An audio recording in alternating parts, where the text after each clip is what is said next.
படியே உள்ள முறை நோழ்படியாலே இப்போது நீதனவன் இங்கோடி வரந்தான் மெய்ப்பான மக்கள் எல்லாம் விலகி நின்று வந்திடுங்கோ தீகிறதை பார்த்து திரும்பி இங்கே வந்தவுடன் கையருகே உங்களையும் கட்டாய் வர அழைப்போ மக்களுக்கு இயம்ப அவர் விலக செய்யாவாவி முடவோங்க உடனுமே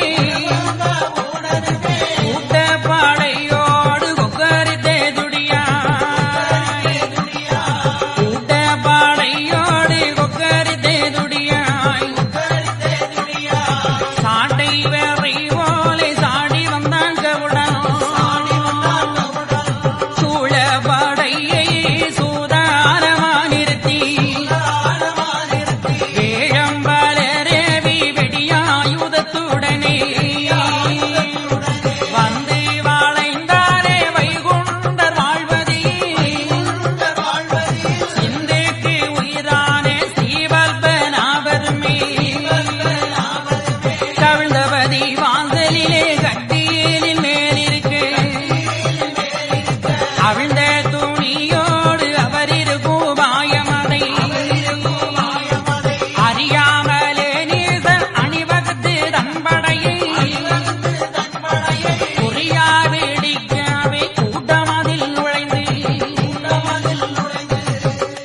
தந்தையாகிய நாராயணமூர்த்தியிடம் வைகுண்டப் பரம்பொருள் விஞ்சைகள் பெற்று பண்டு இருந்த தலத்தினை வந்திருந்து இருந்தனர் விஞ்சை பெற்று இருபுறம் முனிவர் சூழ பொருந்திடும் கமலமாது பூரண மதுவாய் நிற்க கரிந்திடும் ஈசப்பாவிகள் கயிறுவாள் வெடிகள் சூலம் புரிந்தவன் கோட்டி செய்து எம்பெருமானை சிறைபிடிப்பதற்காக சுவாமி தொப்பை நோக்கி வந்து கொண்டிருக்கின்றார்கள். அப்படி வந்து கொண்டிருக்கின்ற படைகளை எம்பெருமான் அறிந்து அவர் அருகில நின்ற மக்களை பார்த்து ஐயா சொல்வார்கள், மக்களே, முப்படியே உள்ள முறைநூற்படியாலே நான் தந்தையிடத்திலே பெற்ற உபதேசத்தின் பிரகாரம் இந்த நீச பாவிகள் எல்லாம் என்னை பிடிப்பதற்காக வருகின்றார்கள்.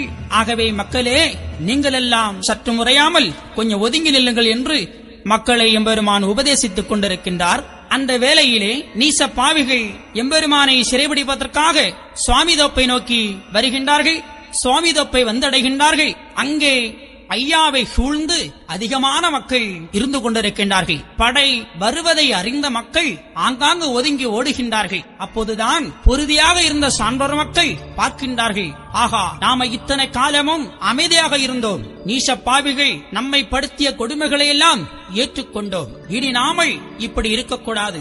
நமக்கு உதவி புரிய வந்த வைகுண்டரை, நம்முடைய தந்தையை பிடிப்பதற்காக நீச மன்னர்கள் வருகின்றார்கள். அவர்களை இரண்டில் ஒன்று பார்த்துவிட வேண்டும். ஆளுக்கு ஒருவனா ஆவானோ நீசனெல்லாம் தூளுவோலாக்க என்று துடியா எழுந்திருந்தார். ஆளுக்கு ஒருவனா ஆவானோ நீசனெல்லாம் தூளுவோலாக்க என்று அந்த சான்றோர் மக்கள் சீறு கொண்டு சினங்கொண்டு ஆடை மிக இறக்கி உல்லாசத்தை தொங்கலிட்டு படைதிரளாக சான்றோர் மக்கள் பண்பாக அந்த படைகளை எதிர்த்து நிற்கின்றார்கள். எதிர்த்து நின்ற சான்றோர் மக்களை பார்த்து எம்பெருமான் சொல்லுகின்றார்கள், பொதிக்கின்ற கோபமாதை புத்திதானே தானடக்கி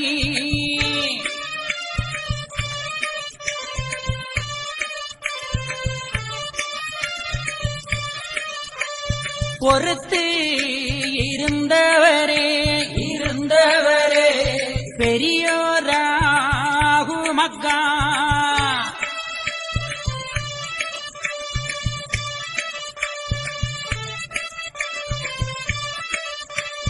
அறுத்திட என்றாலே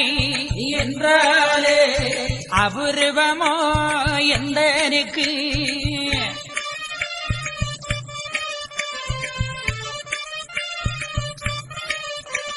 வம்பு செய்வதை பார்த்து வாதைக்க வந்தேன் அக்குலத்தை.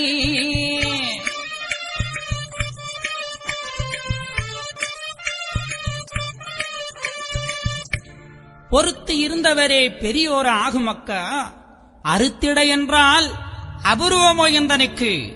மக்களே பொறுத்து இருங்கள். வம்பு செய்வதை பார்த்து வதைக்க வந்தேன் அக்குலத்தை. எவனவன் என்ன குற்றம் செய்கின்றான், அத்தக்கவாறு வாழ்வு கொடுப்பதற்காக நான் வைகுண்டம் இந்த உலகத்திலே வந்திருக்கின்றேன். எனவேதான் ஐயா சொல்லுவார்களே, சிந்தி கிடக்கும் பந்தி முடிந்து விட்டால் சீமையாடிந்து போவே சிவனே ஐயா.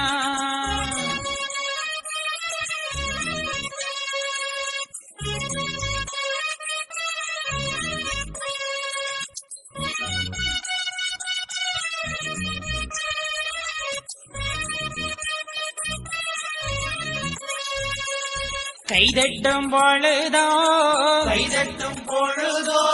கண் சிமிட்டும் நேரமோ கலியை இருப்பதெல்லாம் சிவனே ஐயா.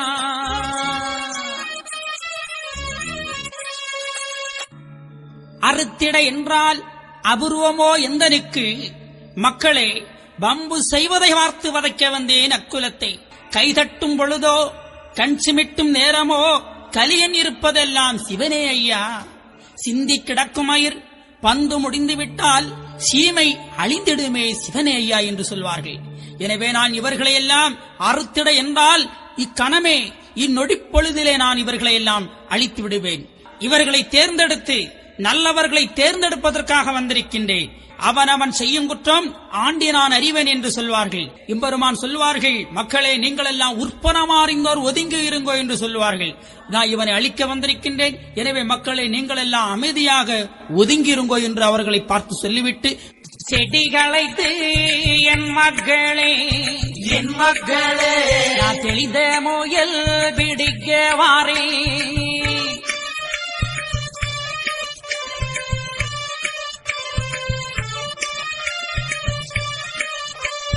அதிகமுள்ள வெடிகள் கொண்டு அமைத்து வைத்து எடுத்திடுவே.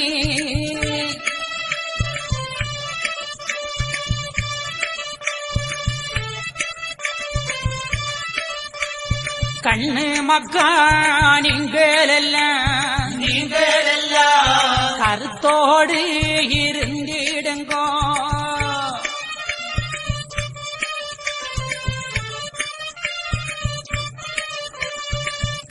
செடிகளைத்து என் மக்களே நான் தெளிந்த முயல் பிடிக்க வாரேன். அதிகமுள்ள வெடிகள் கொண்டு நான் அமைத்து வைத்து எடுத்திடுவேன். நல்லவர்களை தேர்ந்தெடுப்பதற்காக நான் இந்த உலகத்திலே வந்திருக்கின்றேன். சாஸ்திர நூல் சரிவத்த பேர்களுக்கு உபகாரம் செய்ய வந்திருக்கின்றேன். அன்பு, பொறுமை, தியாகம், நற்பண்பு, ஒழுக்கம், மானம் இவைகளோடு எவர்கள் வாழுகின்றார்களோ அவர்களை ஏற்றுக்கொள்ள நான் வல்லாத்தான் வைகுண்டம் வந்திருக்கின்றேன். மக்களே, நீங்கள் எல்லாம் உறுதியாக இருங்கள், அன்பாயிருங்கள் என்று அந்த மக்களுக்கு உபதேசித்தார்கள். அவ்வாறே மக்களும் ஐயா சொல்லிவிட்டாரே நாம் என்ன செய்வது என்று தலைகுனிந்து அப்படியே தன்னுடைய கைகளை கடித்துக் கொண்டு ஒதுங்கி நிற்கின்றார்கள்.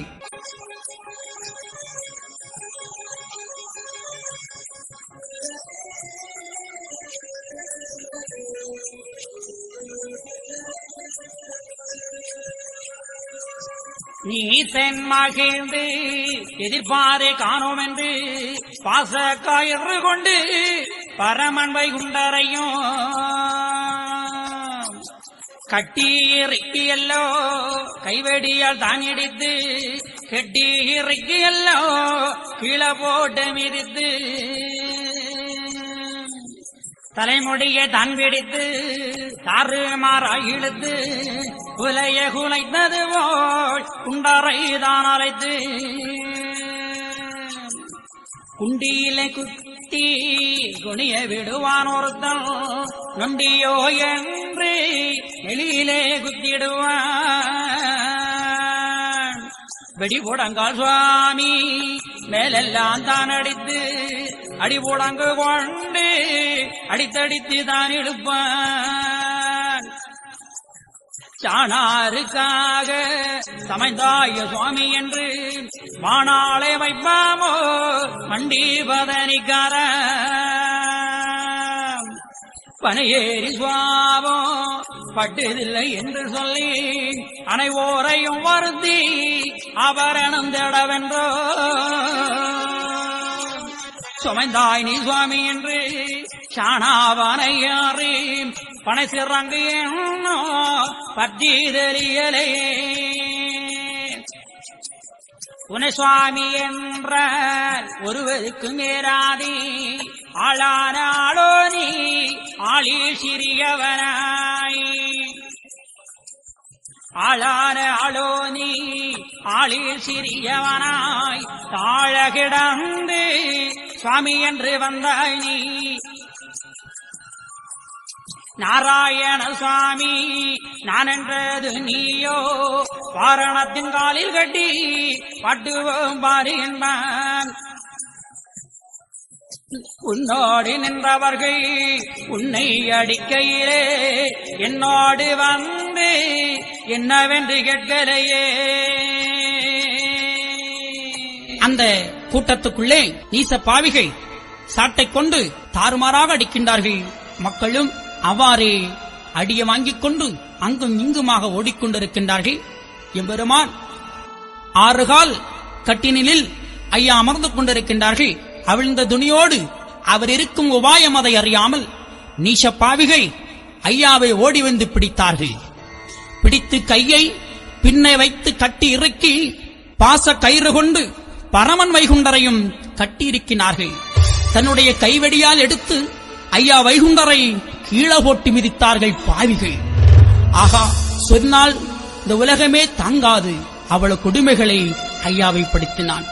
தலைமுடியை பிடித்து தாறுமாறாக இழுத்து குலையை குலைத்தது போல் குண்டரை தானடித்தான் பாவிகள். குண்டியிலே ஒருவன் கோல் கொண்டு குத்திடுவான், நொண்டியோ என்று எம்பெருமானை நெளியிலே குத்திடுவான்.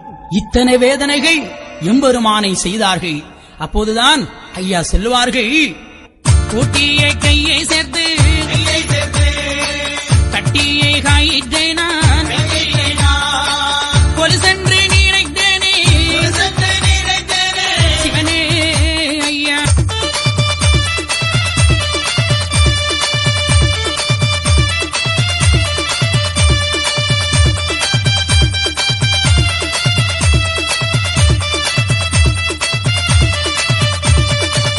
வெள்ளித்தடியை கொண்டு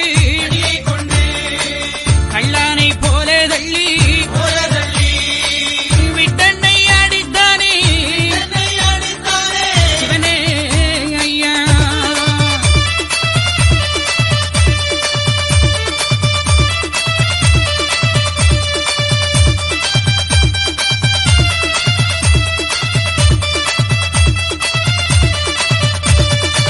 பகைவன் அடித்த அந்த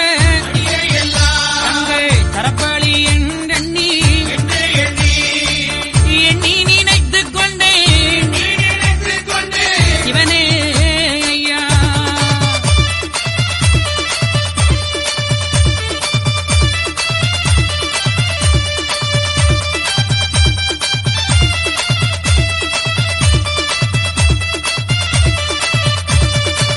கந்தன் என்று அறியாமல் எந்தானை தொட்டடித்த கையிந்த நோகலையோ சிவனே ஐயா. கூட்டியை கையை சேர்த்து கட்டிய கயிற்றை நான் குலுசாக நினைத்தேனே என்று ஐயா சொல்லுவார்கள். வெள்ளி தடியைக் கொண்டு கள்ளனை போல தள்ளி விட்டன்னை அடித்தானே பாவினீசர்கள். ஐயோகான் சொன்னால் போதுமோ, பகைவன் அடித்த அந்த அடியை எல்லாம் ஆபரண மாலையாக நான் அகத்திலே அணிந்து கொண்டேன். கந்தன் என்று அறியாமல் எந்தனை தொட்டடித்த கைந்தான் ஓகலையோ என்று ஐயா அவர்களை இறக்கப்படுகின்றார்கள். ஆகா, பகவானை அடித்தால் அந்த அடி பகவானை சாருமா? அது சேராது. எனவேதான் மக்களை வருந்துகிறார்கள். அட பாவிகள் என்ன அடிக்கின்றார்களே, அவர் கை நோயிடுமே என்று கடவுள் அந்த அரக்கனுக்கு இரக்கம் காட்டுகின்றார் பாருங்கள். அதுதான் கடவுள் ஜீவகாருண்யமுடையவன். நாமளும் அந்த எண்ணம் வைத்திருக்கின்றோமா? இல்லை. எனவே ஒரு மனிதனுக்கு ஜீவகாருண்யம் வேணும். ஆகவேதான் அவன் கடவுள். நாம் இன்னும் கடவுள் தன்மை ஒருவனும் வராமல் இருந்து கொண்டிருக்கின்றோம். ஒருவன் எப்படி கடவுள் தன்மை அவனுக்குள் வருகின்றதோ அப்போது எல்லா உயிரையும் தன் உயிராக பாவிப்பான். அப்போ அவனும் கடவுளாக மாறுகின்றான். எனவேதான் ஐயா சொல்வார்கள், என்னை அடித்த அந்த கை நோகலையோ, எப்பா பத்திரமாக என்ன அடிங்கப்பா. பாருங்கள், ஐயா தந்ததை பாத்தீங்களா? இதுதான் சிறப்பு. எனவே ஐயாவை அடிக்க மட்டுமான் செய்தான், பல வசைகளும் சொன்னான். எப்படி சாணாருக்காக சமைந்தாயோ நீ சுவாமி என்று வாணாள வைப்போமோ மண்டிப்பதனிக்காரா, வாணாள வைப்போமோ என் மண்டிப்பதனிக்காரா, நீ பணை ஏறி லாபம் கிட்டுதலை என்று அனைவரையும் மறுத்து நீ ஆபரணம் தேடவென்றோ நீ சுவாமியாக வந்து சமைந்தாய். அட பாவிகள், எப்படி பேசுகிறார் பாருங்கள் ஐயாவை. அனைவரையும் வருத்தி ஆபரணம் தேடவென்றோ, தங்கம் பொருள் தேடவென்றோ இவர்களை எல்லாம் உன்னுடைய அருகில் நீ நிறுத்தி வைத்திருக்கின்றாய் என்றெல்லாம் பல வசைகள் ஐயாவை சொல்லி அந்த நீசப்பாவிகள் அடித்தார்கள். எனவேதான் இன்னும் பல வசைகளை சொல்லி ஐயாவை எப்படியெல்லாம் அடிக்கின்றார்கள். நீ பனையேறக்கூடிய சிறங்கு இன்னும் பற்றி தெளியலையே, நீ சுவாமி என்றால் ஒருவருக்கும் ஏறாதே. ஆளான ஆலோனி ஆளில் சிறியவனாய் நாளை கிடந்து சுவாமி என்று நீ வந்தாயோ, நாராயண சுவாமி என்றது நீதானோ, வாரணத்தின் காலில் கட்டி வாட்டுவோம் பார், உன்னை அக்கனியிலே தூக்கி போடுவேன் என்று நீசப்பாவிகள் ஐயாவை சொல்லுகின்றார்கள். அது மட்டுமா, மீண்டும் சொல்லுகின்றார்கள், உன்னோடு நின்றவர்கள் உன்னை அடிக்கையிலே என்னோடு வந்து ஏன் என்று கேட்கலையே. நீ சுவாமி என்றால் அவர்கள் என்னோடு வந்து கேட்டிருப்பார்களே, ஏன் கேட்கவில்லை? நீ கள்ள சுவாமி. அது மாதிரி நீ சுவாமி என்றால் நாங்க கட்டிய கயிறு உன்னுடைய கையிலே பற்றுமோ என்றெல்லாம் ஐயாவை வைதான். அப்போதுதான் ஐயா சொல்வார்கள், எனையவன் வைததெல்லாம் வாக்கு வாரந்தான் என்று எண்ணி நினைத்துக் கொண்டே சிவனே ஐயா, எனையவன் வைததெல்லாம் இது ஒரு வரந்தான் என்று எண்ணி ஐயா மனதுக்குள்ளே மகிழ்ந்தாராம். பாருங்கள், இப்படியே எம்பெருமானை அடித்து பல வேதனைகளை செய்து அங்கும் இங்குமாக இழுத்து கொண்டு போகின்றார்கள். ஐயாவை ஏசுவார் 1 கோடி, எரிவார் 1 கோடி சொல்லியே நகைப்பார்கள் சுத்தமுள்ள நாராயணரை. பல்லு உயிரும் படைத்த பரமனும் வாய் பேசாமல் அப்படியே கவிழ்ந்து கண்மூடி களிகூர்ந்தே அகமகிழ்ந்து எம்பெருமான் வேதனையோடு போய்கொண்டிருக்கின்றார்கள். வெடி கொண்டடிப்பார் எம்பெருமான, இதோ உன்னை வெட்டி இப்போதே கொண்டு விடுவேன் என்று தன்னுடைய வாளை எடுத்துக் கொண்டு ஐயாவை வெட்ட ஓங்கிடுவார்கள். எம்பெருமான் அதையெல்லாம் சகித்துக் கொண்டு அப்படியே போகின்றார்கள். அப்போதுதான் அருகிருந்த மக்கள் எல்லாம், ஆகா, நம்மை காக்க வந்த கடவுளுக்கு இத்தனை பாடுகளா என்று அழுகின்றார்கள். எப்படி ஏழைக்காக இறங்கி ஐயா, இறங்கி ஐயா, நீ எங்கள் குலம் இதில் வந்தே, கோளை குல நீசனெல்லாம் ஐயா, நீசனெல்லாம் கொண்டடிக்க வந்தானோ.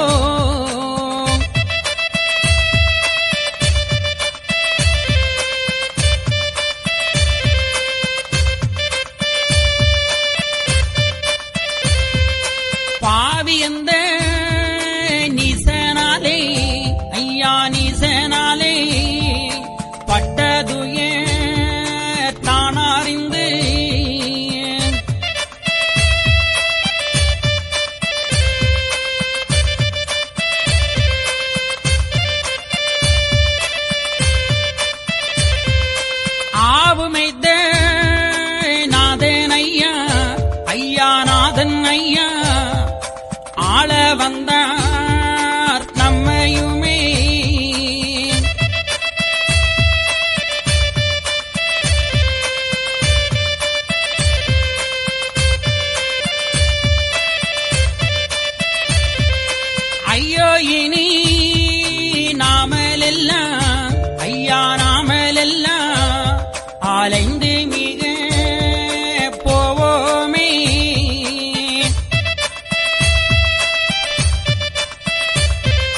கையோடே குத்தி அல்லோ ஐயா குத்தி அல்லோ விழுந்தழுவார் சான்றோர்கள்.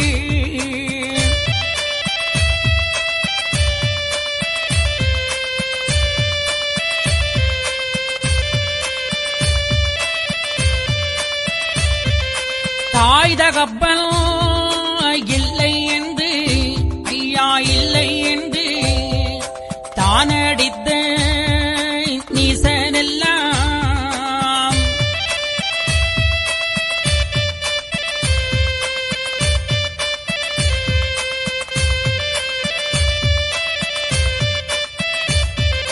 வாயர்ந்து இருந்தானே இருந்தானே இவர் வந்த நாள் முதலாய்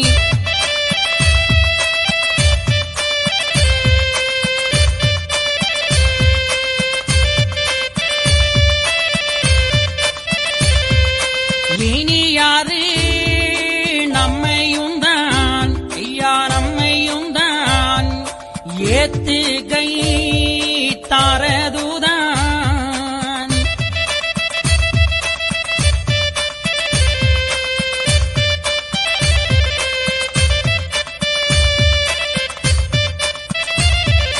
தானியானோ நாமளினி நாமளினி தலையெடுப்ப அது எக்காலம்.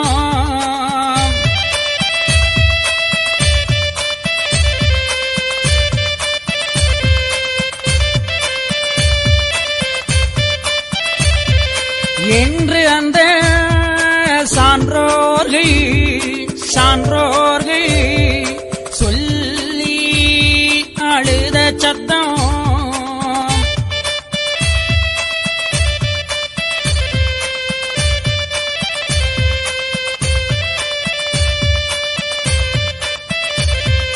கன்றுக்கு இறங்கும் இறங்கும் கண்ணர் மிக கேட்டு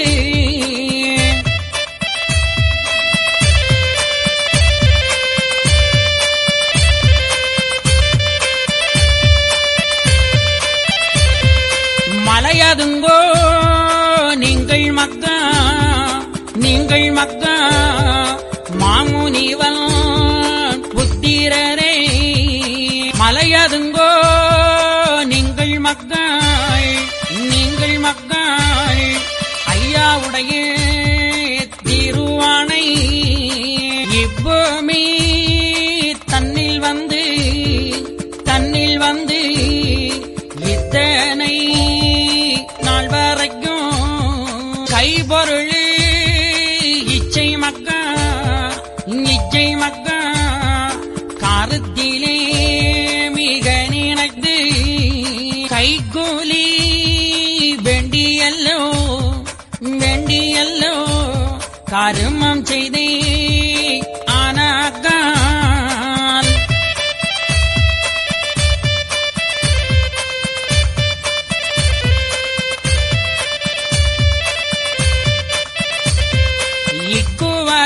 இக்குவலயத்தில் மக்கா இனி வாரேன் கண்டிருங்கோ.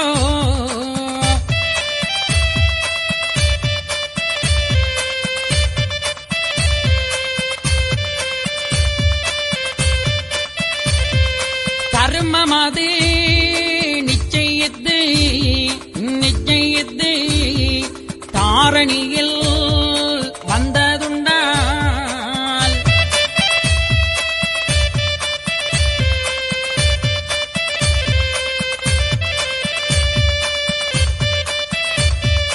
நன்மை கடைபிடித்து கடைபிடித்து நான் வருவேன் நானிலத்தில்.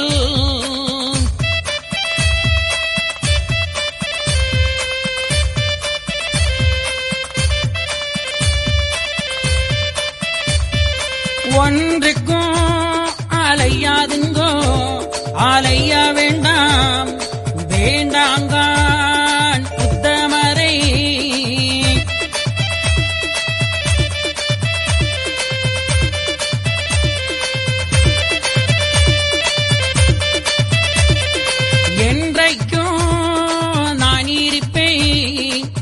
இருப்பேன் என் மக்கள் தங்களிடம்.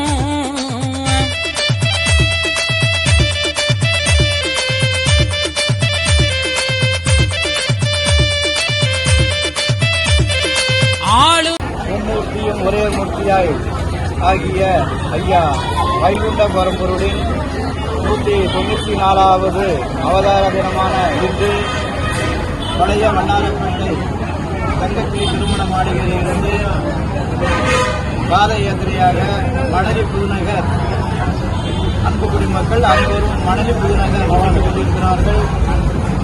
இன்று உலக மக்களுக்கு ஐயா அருளிய அகிலத்திற்கு அம்மானை என்னும் அருள் நூலை சுமந்து கொண்டு 2 குதிரைகள் பூட்டிய சாரட்டு வண்டியில் ஐயா அன்புக்குடி மக்கள் அனைவருக்கும் அருள் பாலித்து வந்து கொண்டிருக்கிறார்கள்.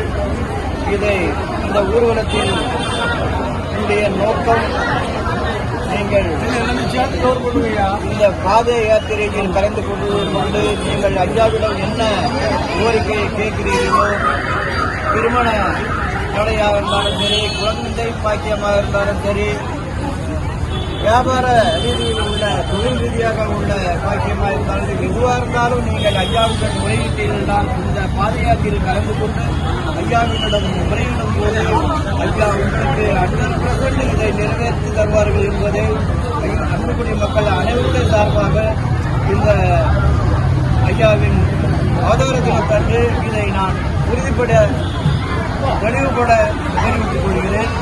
ஐயா உண்டு. ஐயா கிலோமீட்டர் போறீங்க, எவ்வளவு பேர் வந்திருக்காங்க இன்னைக்கு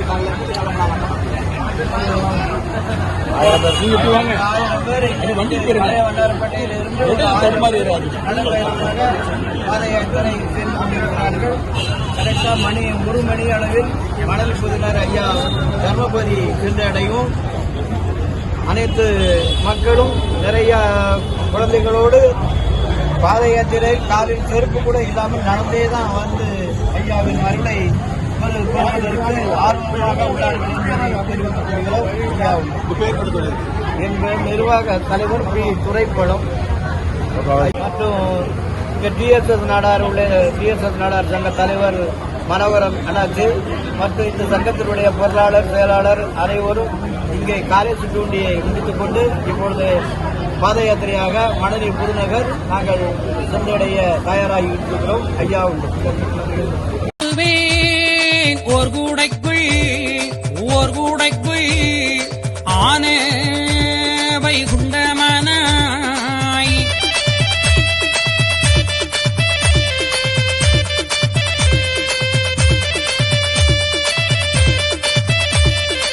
ஏழைக்காக இறங்கி எங்கள் குலம் மீதில் வந்தே கோழை குல நீசல் கொண்டடிக்க வந்தானோ. இந்த கோழைகுல நீசன் எல்லாம் உண்மை கொண்டடிக்க வந்தானோ அப்பப்பா என்றெல்லாம் அழுதார்கள். ஐயோ, இனி நாமளெல்லாம் அலைந்து மிக போவோமே. மெய்யோட குத்தி அந்த மக்கள் எல்லாம் அழுதார்கள். தாய் தகப்பன் இல்லை என்று தானடித்த நீசன் எல்லாம் நாமெல்லாம் அனாதையாக வாழ்ந்து கொண்டிருந்தோம். இவர்களுக்கு அப்பா கிடையாது, அம்மா கிடையாது என்று சொல்லியே அடித்தார்கள் இந்த மக்களை. ஆனா ஐயா வைகுண்ட சுவாமிகள் என்று இந்த உலகத்துக்கு வந்தார்களோ அன்று இந்த உலம் தழைக்கப்பட்டது. ஏழை எளியவர்கள் எல்லாம் சிறப்படைந்தார்கள். பெண்கள் வாழ்வு பெற்றார்கள், ஆலய வழிபாடு பெற்றார்கள், சம உரிமை பெற்றார்கள். இப்படியெல்லாம் கிடைத்தது. ஆனா இது இனி நாம இதை இழந்துருவோமோ என்று இந்த மக்கள் எல்லாம் பயந்தார்கள். இனி யாரு நம்மை ஏத்து கை தாரதுதான். இனி தனியாரோ முன்னால போல நாமளும் அயிர வேண்டியதுதான். அன்றையப்பட்ட கஷ்டமும் இன்று நம்ம பட வேண்டியதுதான். அப்படி என்று அந்த மக்கள் எண்ணி வேதனைப்பட்டார்கள். அப்போதுதான் ஐயா அவர்களை பார்த்த ஐயா சொல்வார்கள், மக்களே, ஏனப்பா நீங்க கலங்குகிறீர்கள், ஏன் கவலைப்படுகிறீர்கள்? நீங்க கவலையே படாண்டா.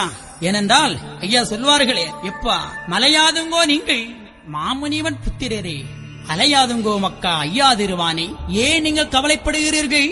ஆஹா, ஏன் அப்பா, எதற்காக நீங்கள் பயப்பட வேண்டும்? இப்பூமிதனில் வந்து இத்தனை நாள் வரைக்கும் கை பொருளுக்கு செய் கருத்தில் கடுக நினைத்து கைக்கூலி வேண்டி கருமம் செய்தே ஆனாக்கால் இக்குவலயத்தில் இனி வரேன் கண்டிருங்கோ.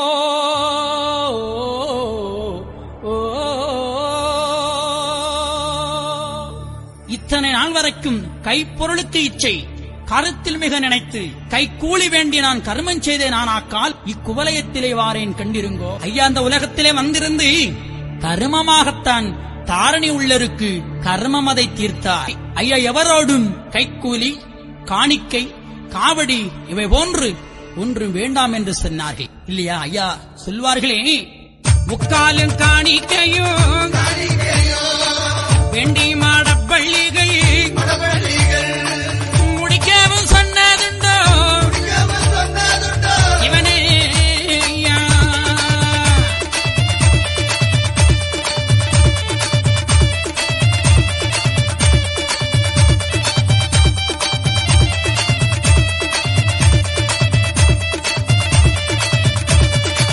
கும்பிக்கு இறை தேடி கொடுப்பார் முகம் பார்த்து கூடி தீர்ந்ததுண்டோ சிவனே ஐயா.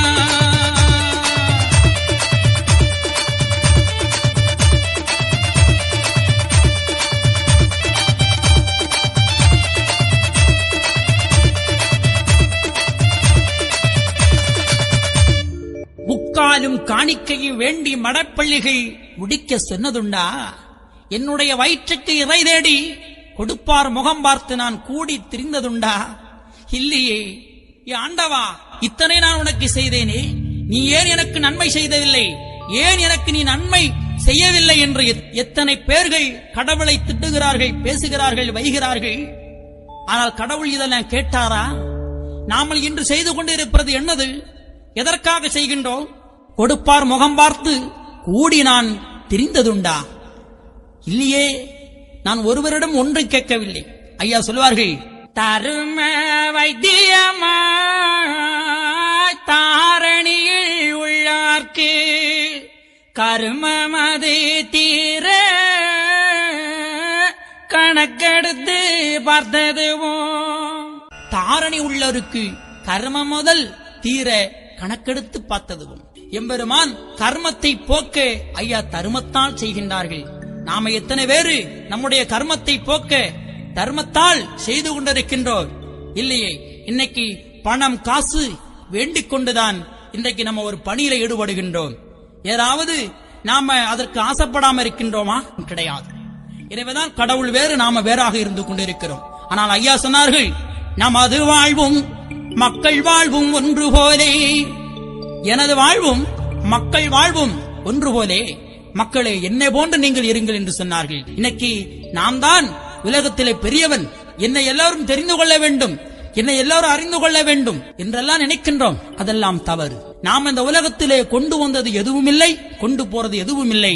எல்லாம் படைத்த ஈஸ்வரனுக்கே, எல்லாம் அந்த வைகுண்டருக்கே, எல்லாம் அந்த பரம்பொருளுக்கு அர்ப்பணம் என்று தன்னை ஒரு தியாகத்தன்மையோடு கடவுளோடு ஒப்படையுங்கள். நிச்சயமாக நீங்களும் கடவுளாகலாம். இதுதான் ஐயா சொன்னார்கள். இந்த உபதேசத்தை ஐயா சொல்லுகின்றார்கள். நான் எதையெல்லாம் ஆசைப்பட்டது உண்டா? கிடையாது. ஆகையினாலே தர்மம் அது நிச்சயித்து தாரணியில் வந்ததுண்டால் நன்மை கடைபிடித்து நான் வருவேன் நானிலத்திலே. மக்களே, நீங்கள் ஒன்றுக்கும் அலைய வேண்டாங்கான் உத்தமரே. என்றைக்கு நான் இருப்பேன் மக்கா, உங்களிடம் தங்களிடம் நான் இருப்பேன். ஆளுவேன் ஒரு குடைக்குள் ஆன வைகுண்டவனாய் வாழுவோம் அக்கா வையகத்தை நாமாக. என்ன அற்புதம் பாருங்க. ஐயா மட்டுமா ஆழ்வேன் என்று சொன்னார்? நாமளும் சேர்ந்து ஆளலாம் என்று சமத்துவத்தை தந்தார். சாதி வேதத்தை அறுத்தார்கள். இதுதான் ஐயா. இத்தனையும் சொல்லி அந்த மக்களுக்கு ஒன்றைக்கும் அலைய வேண்டாம். யுகபர நாதனானை என்றைக்கும் மலையின் மீது ஏற்றிய தீபம் போல, கன்றுக்கு பாலு போலும் கண்ணுக்கு புருவம் போலும் என்றைக்கும் மக்கா உங்களிடமிருந்து அரசு ஆழ்வேன் என்று சொல்லி அந்த மக்களுக்கு உபதேசத்தை எம்பெருமான் சொல்லி ஐயாவை பிடித்து கொண்டு போகின்றார்கள். என்று மகிழ்ந்தி எம்பெருமா உள்ளடக்கி அன்றுதானை அலந்து மாலோ நடக்கின்றார்.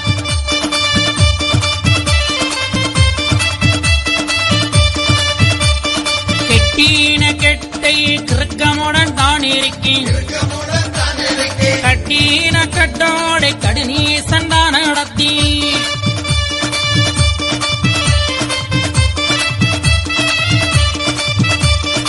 ஏசுவார் மாயவரை எரிவார்கள் மாயவரை பேசுவார் மாயவரை பெய நண்பார் மாயவரை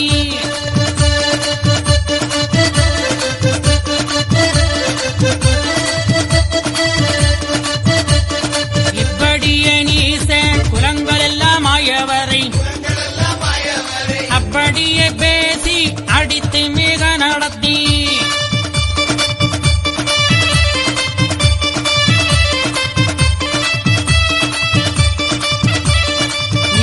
குலம் இருக்கும் நெடுந்தருக்கள் ஊர்வழியே பாசக்காயிரோடு பகற்கள்ளரை போலே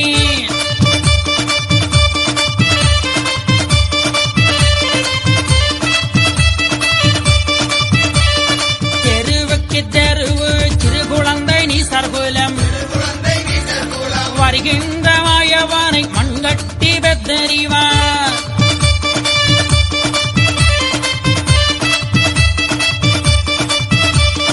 தலையை பிடித்து இழுப்பார் சடைவேயன் பேயனன்பார் இலை சருகு போலே எரியுகின்ற சாதி எல்லாம்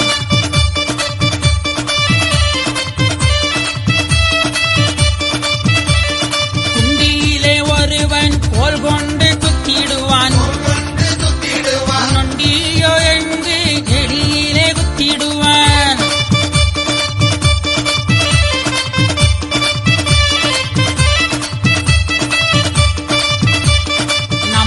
குலத்தை நானாங்கெடுக்க வந்த பம்ப குறும்பே என் பம்பை தன்னை பின்னும் என்பான்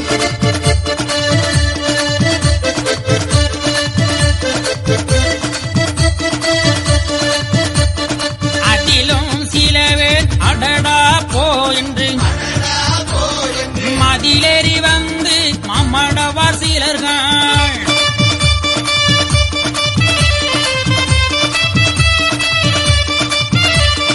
இவன்தானடியோ என்னையுமே ஆட வைத்து சபந்தனைய சுட்டதுவள் தான் சுட்டவே எனிவன்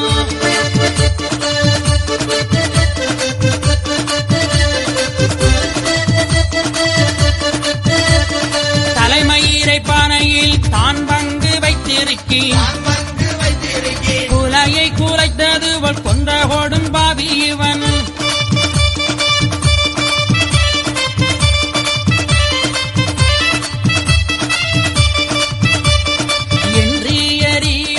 இவர் சிலர்கள் அம்மானை அன்றதுகள் கண்டு அதிலும் சில மடவார்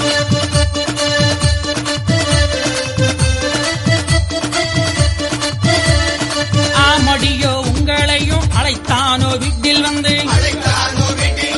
ஓமடியோ இந்த இருமாப்பு பேசாதுங்கோ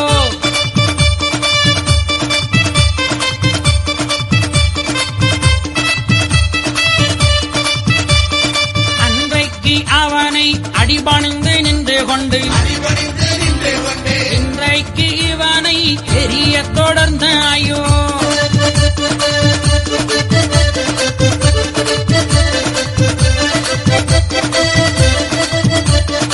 என்று சில பேர்கள் எரியாதே என்று உரைப்பார் நன்று நன்று என்று நாராயணர் உள்ளடக்கி பாசக்கயிரோடு பகற்கள்ளனைப் போலே தெருவுக்கு தெருவு சிறு குழந்தை நீசகுலம் வருகின்ற மாயவனை மண்கட்டி பேத்தறிவார்கள்.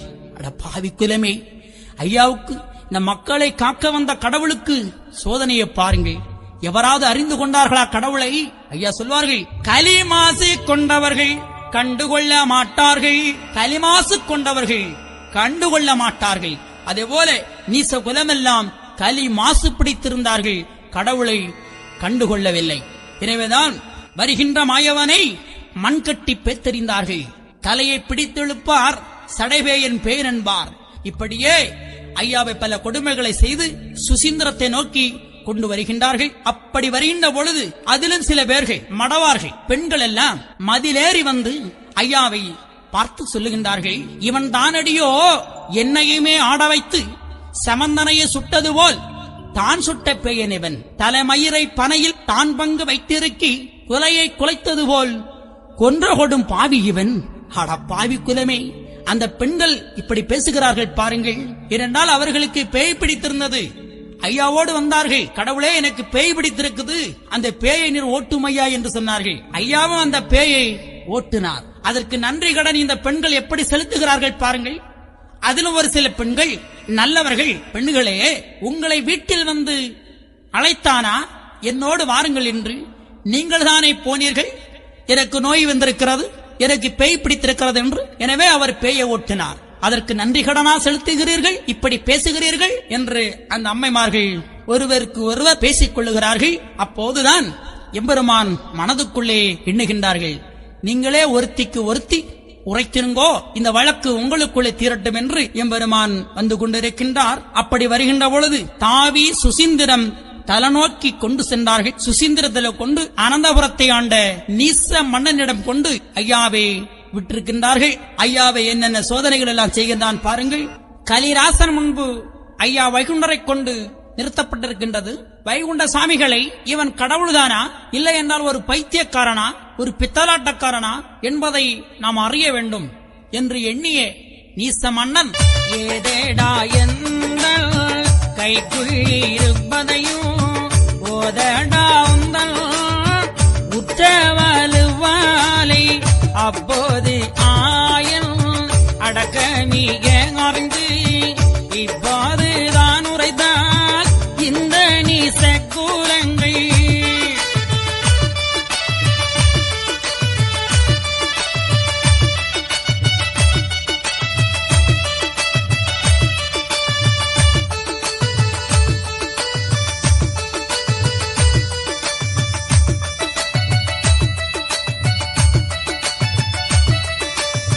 கண்டுபிடித்து அல்லோ கட்டுவா நம்மையுமே தொண்டு செய்யும் சான்றோர்கள் துயரமது ஆறாது. நாம் நினைத்த காரியமும் நடவாது ஆனதினால் ஏனினைதான் சொல்ல போறோமென அடக்கி எல்லாம் பாடையிட்ட ஏகன் தீருபயன அல்லா நினைத்தபடி ஆகுமென உரைத்தார். அப்போதி நீசன் அவன் வெகுளியாய் உரைப்பான், இப்போதொரு மறுடாய் இவனே சுவாமியே என்று.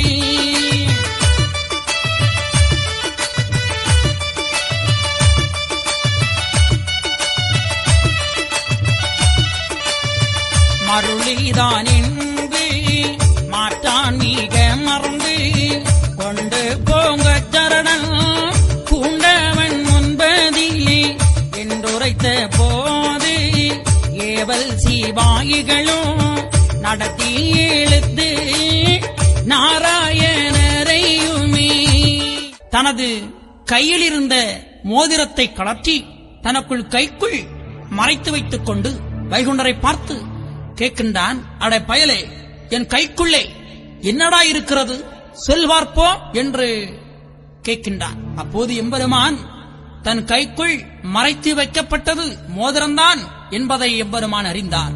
ஆனால் நாம் சொல்லிவிட்டால் நமக்கு தொண்டு செய்கின்ற இந்த மக்களுக்கு துயரம் தீராது. ஏனென்றால் இந்த உண்மையை ஐயா சொல்லியிருக்கலாம், ஏன் சொல்லவில்லை, இதுதான் நாம யோசிக்க.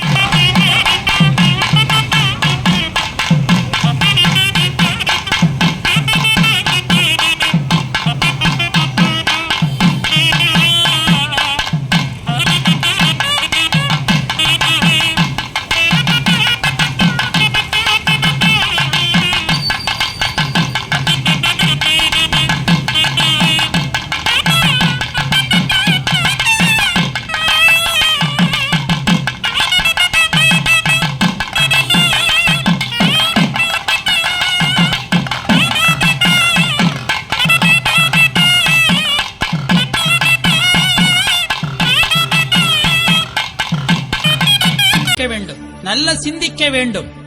அனந்தபுரத்திலே அனந்த பத்மநாபனுக்கு பெரிய கோட்டைகளை எழுப்பியதும் அந்த மன்னன் தான். ஏனென்றால் மகாவிஷ்ணு நாராயணமூர்த்தி என்ற உண்மையை அவன் அறிந்தான். அத்தனை கோட்டைகளை அவன் செய்தான். அதுபோன்று இப்பொழுதும் சுவாமி தன் கைக்குள் இருப்பது மோதிரம்தான் என்றது உண்மையை சொன்னால் நிச்சயமாக இன்று வைகுண்ட சுவாமிகளுக்கு உலகத்திலே பெரிய ஆலயம் அன்றே எழுப்பியிருப்பான் அனந்தபுரத்து மன்னன். ஆனால் ஐயா சொல்லவில்லை. ஏனென்றால் கடவுள் நல்லவனுக்கும் கெட்டவனுக்கும் எல்லோருக்கும் உதவி செய்கின்றார். ஐயா சொல்வார்களே, கடவுள் எல்லா உயிருக்கும் உயிராக இருக்கின்றார். ஐயா சொல்வார்களே, மோட்ச உயிர்க்கும் நரக உயிர்க்கும் தீனரேக பாவி உயிர்க்கும் ராச உயிர்க்கும் பள்ளிவாசல் உயிர்க்கும் வைகுண்ட பதவி உயிர்க்கும் எவ்வுயிர்க்கும் எங்கள் ஐயா சிவ சிவ சிவ சிவா அரகர அரகரா. கடவுள் மோட்ச உயிருக்கும் நரக உயிருக்கும் எல்லா உயிருக்கும் இருக்கின்றார்கள். அப்போது அவரை யாரு வேணுமானாலும் கட்டுப்படுத்தலாம் என்று எண்ணிலா கட்டுப்பட மாட்டார். கடவுள் எந்த அன்புக்கும் கட்டுப்படாதவர். அவரை யாரும் கட்டிவிட முடியாது. ஆனால் ஒருவேளை இந்த மன்னன் கடவுளே என்று தன்னுடைய பாதத்திலே வந்து விழுந்தாம் என்றால் அவனுக்கு நாம உதவி செய்ய வேண்டியது வந்து. எனவேதான் எல்லாம் படைத்த ஏகன் கிருபை என்று அல்லாஹ் நினைத்தபடி ஆகட்டும் என நினைத்தார். எல்லா ஏகன் கிருபை அல்லாஹ் நினைத்தபடி ஆகும் என எம்பெருமான் நினைத்தார். எனவே அப்போது நீச மன்னன் ஆஹா இவன் கடவுள் கிடையாது, எனவே சந்தோஷம் கொண்டு இவன் சாமி அல்ல, இது ஏதோ ஒரு மாயை, எனவே அவன் இனி வைகுண்டரை பல கொடுமைகளை செய்ய வேண்டும் என்று எண்ணி அவன் யாரெங்கே மாறுமெங்கே இந்த ஷாரான் என்ற சாமியை இழுத்துக்கொண்டு சரணன் முன்பிலே கொண்டு விடுங்கள் என்று உத்தரவிட்டான். சரணன் முன்பிலே வைகுண்டரை கொண்டு நிறுத்தப்பட்டிருக்கின்றது. சரணனும் ஐயாவை இனி என்னென்ன கொடுமைகள் எல்லாம் செய்கின்றான் பாருங்கள். ஐயாவை கொண்டு கடத்தி சரணன் கண்டிருக்க கொண்டு விட்டார். உடனே சரணனும் பாயமதை பார்ப்போம் என்று தடதடனவை எழுந்து சாராயமானதிரே அஞ்சிவன் அஞ்சி அதில் கலந்த மாபாவி நடத்தி இழுத்து நாராயணரையுமே கடத்தி சரணன் கண்டிருக்க கொண்டு விட்டார். நடத்தி இழுத்து நாராயணருமே கடத்தி சரணன் கண்டிருக்க கொண்டு விட்டார்கள். உடனே சரணனும் வைகுண்டருடைய உபாயமதை அறிய வேண்டும் என்று தடதடனவை எழுந்து சாராயமானதிலே 5 வகையான 5 வகையான நஞ்சை எடுத்து அந்த சாராயமானதிலே கலந்து வைகுண்டரை குடிக்கும்படி உத்தரவிடுகின்றான். வைகுண்டரும் அதை அன்பாக ஏற்று ஐயா சொல்வார்கள், பச்சை நாவியை போட்டு பாலென்று கொண்டு தர பாலாயிருந்தனையோ சிவனே ஐயா. பச்சை நாவியை பாலென்று போட்டு தர பாலா இருந்ததையோ சிவனே ஐயா என்று ஐயா சொல்லுவார்கள். ஐயா சொல்லுவார்கள், காலனை காலால் உதைத்த கடவுளார் வேண்டி அகமேற்றார் வேதநாராயணரும். அந்த நஞ்சிட்ட பாலை பால் இல்லை என்று நல்ல பால் தான் என்று கொடுத்த அந்த பாலை எம்பெருமான் வேண்டி பச்சை நாவியை பால் என்று போட்டுதர பாலா இருந்தார். ஐயா சொல்வார்கள், காலனை காலால் உதைத்த கடவுளாரகமகிழ்ந்து வேண்டி அகமேற்ற வேதநாராயணரும். காலனை காலால் உதைத்த கடவுளார் அகமகிழ்ந்து வேண்டி அகமேற்றார் வேதநாராயணரும். அந்த நஞ்சிட்ட சாராயத்தை நல்ல பாலாக எம்பெருமான் அதை அறிந்தினார். மார்க்கண்டேனுக்கு எப்படி வயது 16 இருக்க வேண்டும் என்று அந்த மார்க்கண்டேயன் பக்தி மறவாமல் அந்த ஈஸ்வரனை அனுதினமும் தியானித்து அவனுடைய திருவடியை பணிந்தான். அந்த 16 வயது உடைய அந்த மார்க்கண்டேயனை உயிரை வாங்க வேண்டும் என்று சொல்லி யமன் வருகின்றான். யமன் பாச கயிறை போடுகின்றான். அந்த பாச கயிறோ ஈஸ்வரனுடைய சிவலிங்கத்தை பற்றிச்சு. ஈஸ்வரன் அந்த யமனை காலால் உதைத்தான். எப்படி அந்த மார்க்கண்டேயனுடைய பக்தியை பாருங்கள். இந்த பக்தி எவருக்கு இருந்தாலும் சரி என்றும் 16 தான். என்றும் அவர்களுக்கு சிறப்பு. ஐயா சொல்வார்களே, பக்தி மறவாமல் பயந்தளிந்து மாமகனே, பக்தி மறவாமல் பயந்தளிந்து வா என் மகனே என்று சொல்வார்கள். எவன் ஒருவன் பக்தி மறவாமல் இருக்கின்றானோ அவர்களுக்கு என்றுமே வயது 16 தான். அந்த மார்க்கண்டேனுக்கு எப்படி வயது 16 அதுபோன்று இந்த உலக மக்களுக்குமே. உடல் அழியும், ஆனா ஆன்மா அழியாது. அந்த ஆன்மா அழியாது இருக்கத்தான் கடவுள் ஆன்மாவை எழுச்சி செய்வதற்காக அகில திரட்டு என்றால் ஆன்மா முக்தி அடையச் செய்வது வழி. எனவேதான் அகில திரட்டை அம்மானையாக ஐயா நமக்கு தந்தார்கள். எனவேதான் ஐயா சொல்வார்கள், காலனை காலால் உதைத்த கடவுள் அதை வேண்டி அகமேற்றார். இப்படி எம்பெருமான் அந்த நஞ்சிட்ட பாலை அருந்தி எப்படி ஒரு மயக்கம் வருமோ அதுபோன்று பொன்னர் மயக்கம் பெரிய மயக்கமாதால் அப்படி இருக்கின்றார். மயக்கத்தை, அதாவது மயக்கமாக கடவுள் இருக்கின்றார். அந்த சரணன் நினைக்கின்றான், ஆகா நாம கொடுத்த அந்த நஞ்சி இப்பதான் வேலை செய்திருக்கின்றது, அந்த பண்டாரத்தை கொன்றுவிடும் என்று நினைத்தான். ஆனா எம்பெருமானோ அப்படி ஒரு பாவனை, மயக்கம் போல ஒரு பாவனை வைத்தான். இவன் செத்துவிட்டான் என்று அறிந்து செத்த பிரேதங்களை போடக்கூடிய அந்த பிரேத அறைக்குள்ளே கொண்டு ஐயாவை அடைக்கச் செய்தார். பாவி நீச பாவிகள், ஐயாவை அந்த பிரேத அறைக்குள்ளே கொண்டு போடுங்கள் என்று உத்தரவிடுகின்றான். சரடன் உத்தரவோடி அப்படியே ஐயாவை கொண்டு அந்த கொடும்பாவியும் கொண்டு ஐயாவை பிரேத அறைக்குள்ளே கொண்டு அடைக்கின்றார்கள். எம்பெருமானும் சொல்லுகின்றார், பாருங்கள், பாவி என்னையோ உலகாணி யாரையிலே கொண்டு போய் அடைத்தானே சிவனே ஐயா.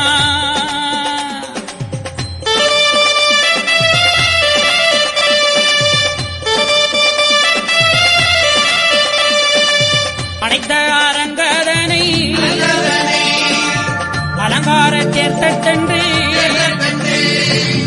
பகத்தில் நினைத்துக் கொண்டே சிவனே ஐயா. ஈட்டிக்கல் கொண்டு வந்து ஈட்டி போட வேணுமென நீ சேனும் செய்தானே சிவனே ஐயா.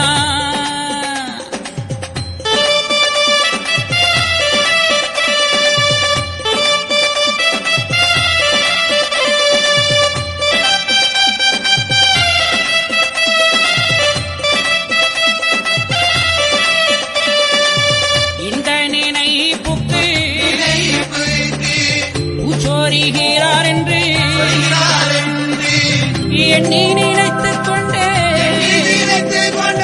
சிவனே ஐயா.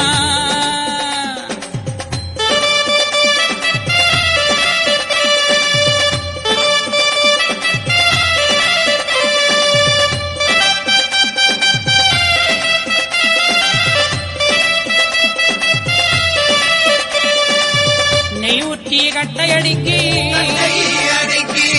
தீயையும் வைத்து ஆதி நீந்திக்க என்றானே சிவனே ஐயா.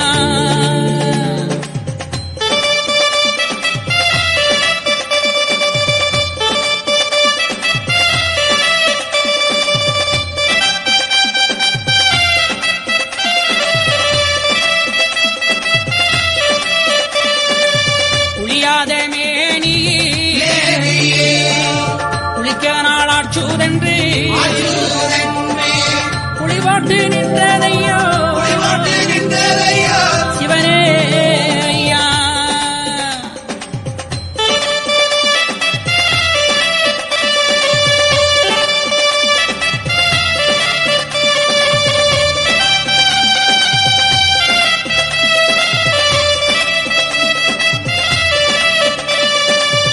அரங்கதானில் அடைத்து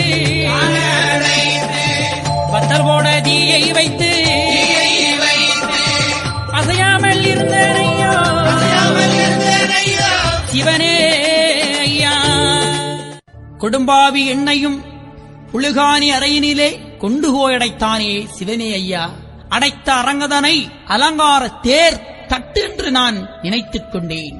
நீற்றுக்கள் கொண்டு வந்து நீந்தி போட வேணுமென்று நீசனும் செய்தானே சிவனே ஐயா. இந்த நினைப்புக்கு பூச்சொரிகிறேன், அப்படியே எம்பெருமான் சுண்ணாம்பு காலவாயில கொண்டு நிறுத்தப்பட்டு ஐயாவை சுண்ணாம்பு காலவாயில கொண்டு அடைக்கின்றார்கள். எம்பெருமான் அப்படி அன்று பூத்த தாமரை இதழ் போன்று ஐயா புன்னகையோடு மறந்து வந்ததாக சொல்லுவார்கள். எனவே இந்த பண்டாரத்தை எப்படியும் கொண்டுவிட வேண்டும் என்று எண்ணிய நீசர்கள் நெய் ஊற்றி கட்டையடிக்கி தீயை வைத்து அதுல நீந்திக் கொடு என்றார்கள். எப்படி ஒரு குளத்துல நாம நீச்சல் அடிப்போமோ அதுபோன்று ஐயாவை அக்கினிக்குள்ளே நீச்சல் அடிக்கச் சொன்னான். கடவுளுக்கு இதெல்லாம் ஒரு பெரிதா?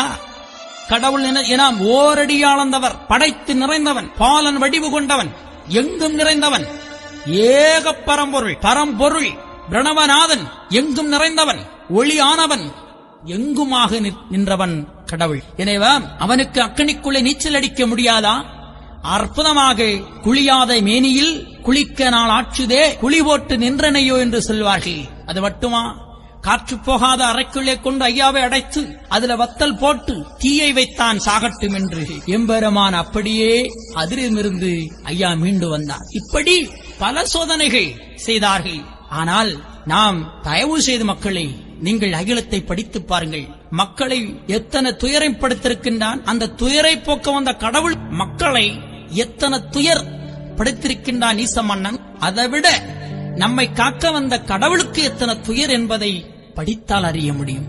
ஐயா சொல்வார்கள், வச்சுகந்து பார்ப்பீரால் வாழி தெரியும் இந்த எட்டில் என்னவோ என்று எண்ண வைத்து கேட்பீரால் அன்ன முதல் அத்து ஆக்கினைக்கு உள்ளாவார். வச்சி உகந்து பார்ப்பீரால் வழி தெரியும் இந்த எட்டில் என்னவோ என்று எண்ண வைத்து கேட்பீரால் அன்ன முதலத்து ஆக்கினைக்கு உள்ளாவீர். அன்னம் என்றால் ஞானம்.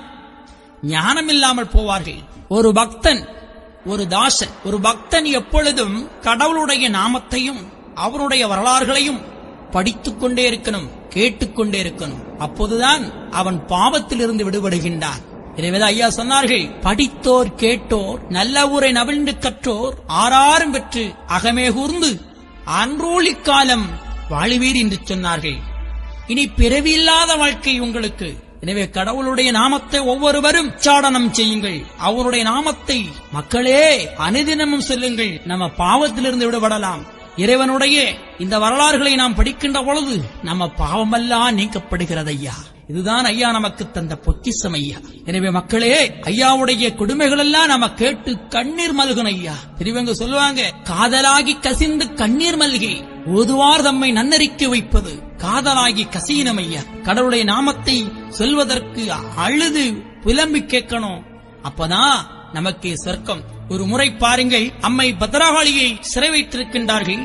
சிறை வைக்கப்பட்டிருக்கின்ற பொழுது நாராயணமூர்த்தி சோர்மானிடம் சொல்வார்கள், மைத்துனா, காளிக்கு சிறை வாய்த்ததென்றால் ஆருக்கும் சுகம் வாய்க்குமோ இந்த உலகத்தில்?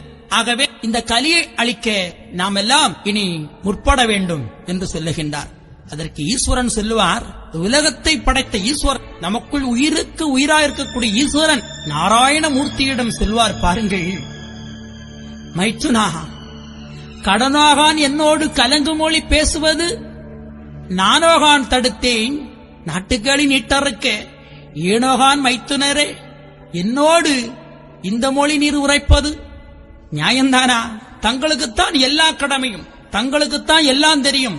நீங்கள்தான் இந்த கலியை அழிக்க எல்லாம் நீர் செய்ய வேண்டும். எனக்கு ஒன்றும் முடியாது. எனவே சோர்மான் சொல்லுகின்றார், பாருங்கள், எப்போ கலி அழித்து எங்களுக்கு நற்பேறு எப்போது தருவீர் என்று இருக்குதே எங்கள் நெஞ்சி. தீட்டை மிக கழித்து சிவஞான முக்தி தந்து கையிலை வீட்டை எப்போ நன்றா விளக்குவீர் என்று தவித்து முகவாடி தான் இருக்கும் நியாயமதும் குவித்து மலர்ந்து கொள்ளுவதும் காணலையோ. அற்புதமா சொல்லுவார், எப்போதையா இந்த கலியை நீர் அழிக்கப் போகிறீர்? என்னுடைய கையிலை வீட்டை நீர் எப்போது எமக்கு நன்றா விளக்கித் தருவீர் என்று இருக்குது எங்களுடைய மனம். ஆக தீட்டை மிக கழித்து சிவஞான முக்தி நீர்தான் தர வேண்டும். சிவபெருமானே நாராயணமூர்த்தியிடம் எப்படி சொல்லுகின்றார் பாருங்கள். அப்போது நமக்கு சயனவனா வைணவனா என்று போட்டி வேண்டுமா?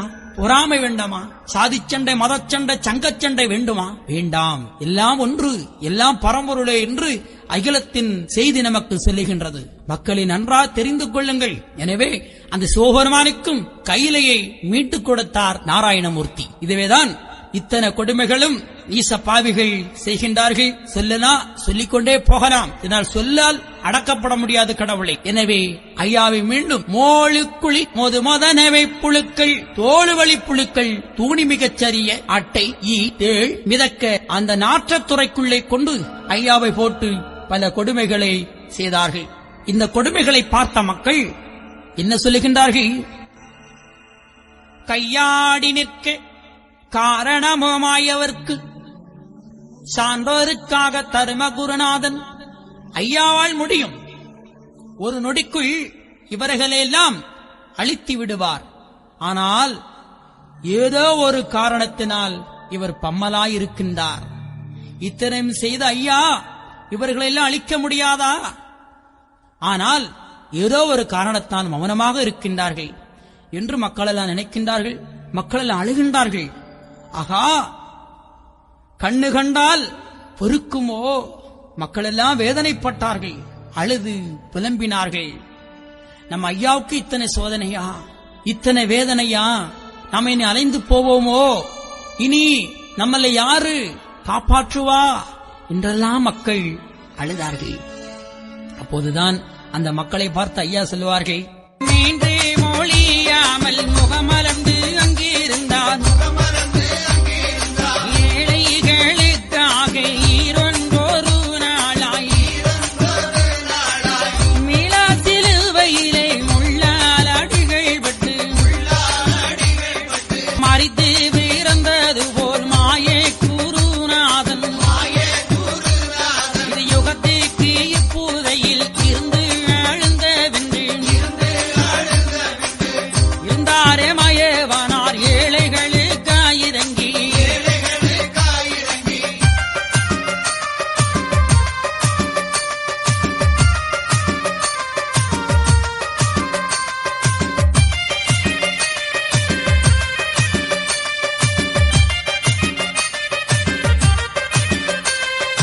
இருந்தாரே மயவனார் ஏழைகளுக்காயிரங்கி கருந்தாரமார்வன் கருத்தில் மிக அடக்கி எல்லாம் அடக்கி இருக்கும் அந்த நாளையிலே பொல்லாத கலியன் புறப்பட்டான் மெற்கனவே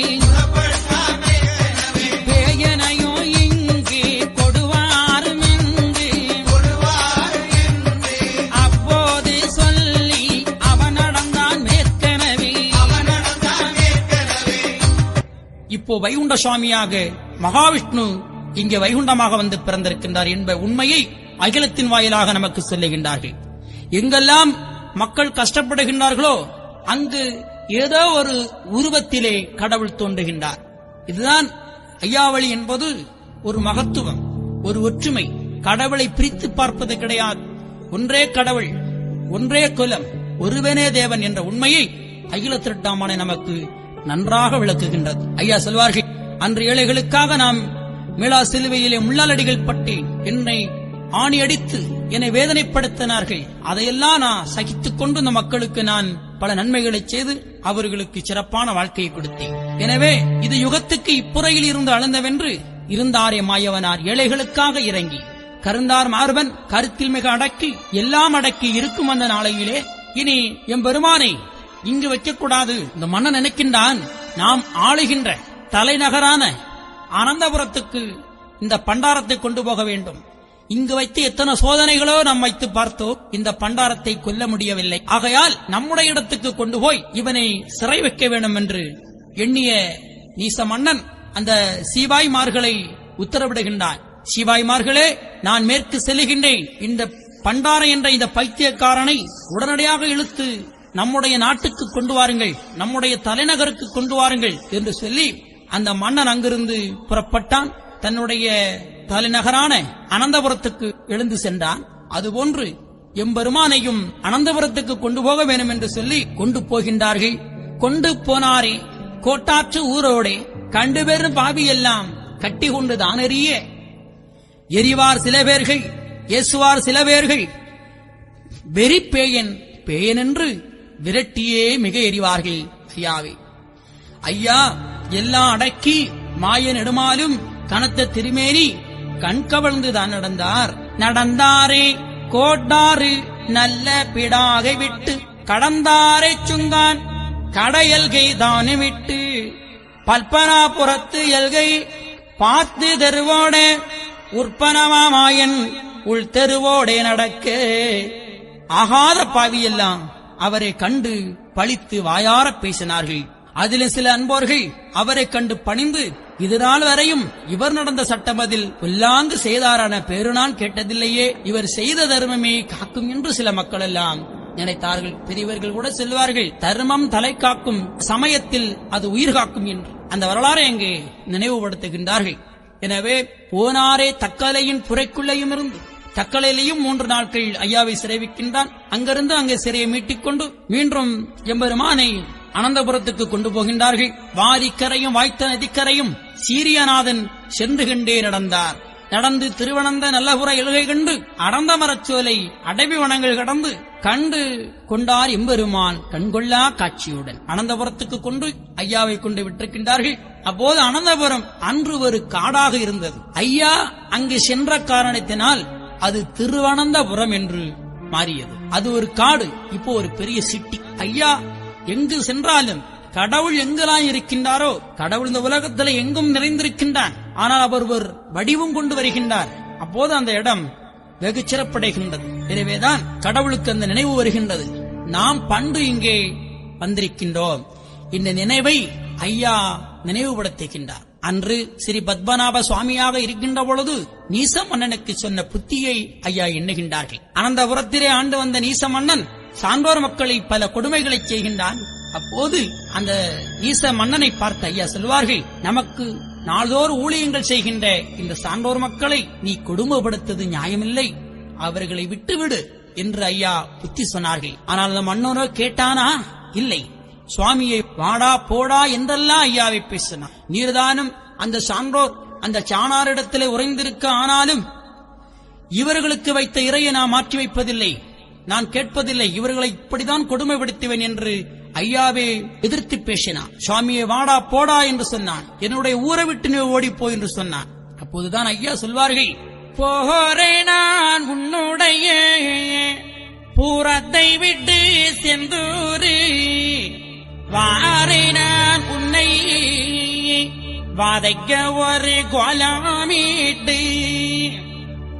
எளிய சாணனவி எண்ண வைத்து எந்தனையும் நலியாக பேசி நகைத்தாயே மானீசா.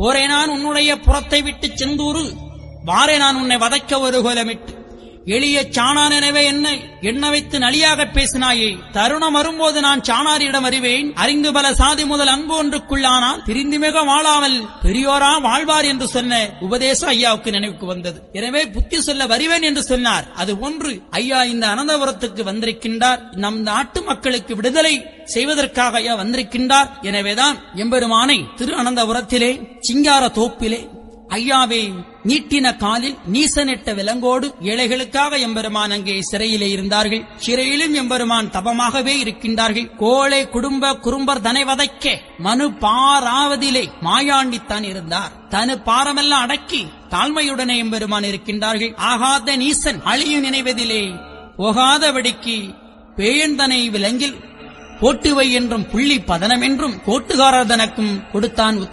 உத்தரவுபடி எம்பெருமானை அங்கே சிறை வைக்கப்பட்டிருக்கின்றது. நாட்டு சோதனைக்காகவே நாராயணரும் அந்த விலங்கிலே இருந்து கொண்டிருக்கின்றார்கள். நீட்டின காலோடு நிலம் பார்த்த எம்பெருமான் இருக்க அங்கு ஒரு ஆச்சரியம் பாருங்கள், என்ன அற்புதம், என்ன சிறப்பு பாருங்கள். இந்த மனிதன் கடவுளை யாருமே கண்டு கொள்ளவில்லை.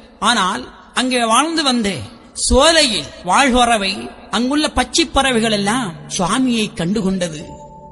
என்ன அற்புதம் பாருங்கள். ஏ மனிதா, நீ கடவுளை அறியவில்லையே, ஆனா அந்த மிருகம் இந்த பட்சி பறவைகள் ஊர்வனங்கள் எல்லாம் கடவுளை கண்டுகொண்டதே. அந்த பட்சி பறவைகள் எல்லாம் தினேசரி ஐயாவை சிறை வைக்கப்பட்டிருக்கின்ற இடத்திலே வந்திருந்து ஏலேலமும் கூறி எந்நேரமும் தொழுது நன்றான மாமுனியும் நற்பறவையானதுவும் கொண்டாடி கொண்டாடி கொஞ்சி விளையாடி இருக்கும் இந்த வனச்சோலையிலே எம்பெருமாள் தான் இருக்க சந்தமுடன் அருட்கள் சதாகோடியாக வந்து பச்சி பறவைகள் எல்லாம் அங்க வந்திருந்து ஐயாவை தொழுது நலம் பெற்று சென்றதா.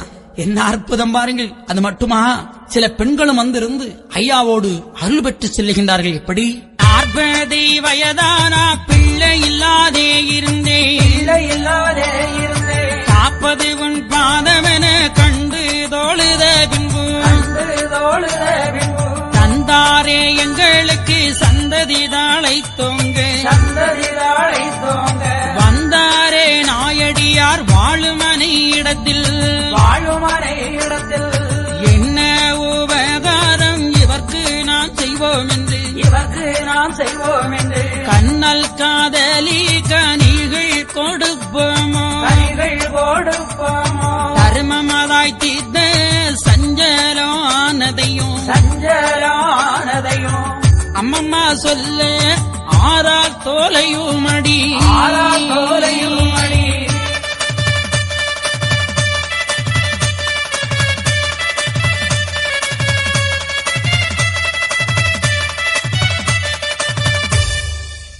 40 வயதாய் நான் பிள்ளை இல்லாதிருந்தேன்,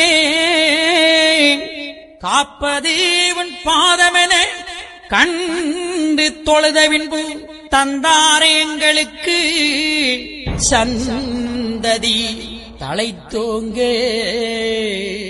40 வயதாய் நான் பிள்ளை இல்லாமல் இருந்தேனே ஐயா, காப்பது உன் பாதமெனே வந்து உன்னுடைய திருவடிகளை நான் பணிந்தேன். இந்த ஊர்க்காரங்களெல்லாம் சேர்ந்து என்னை ஒதுக்கி வைத்தார்கள்.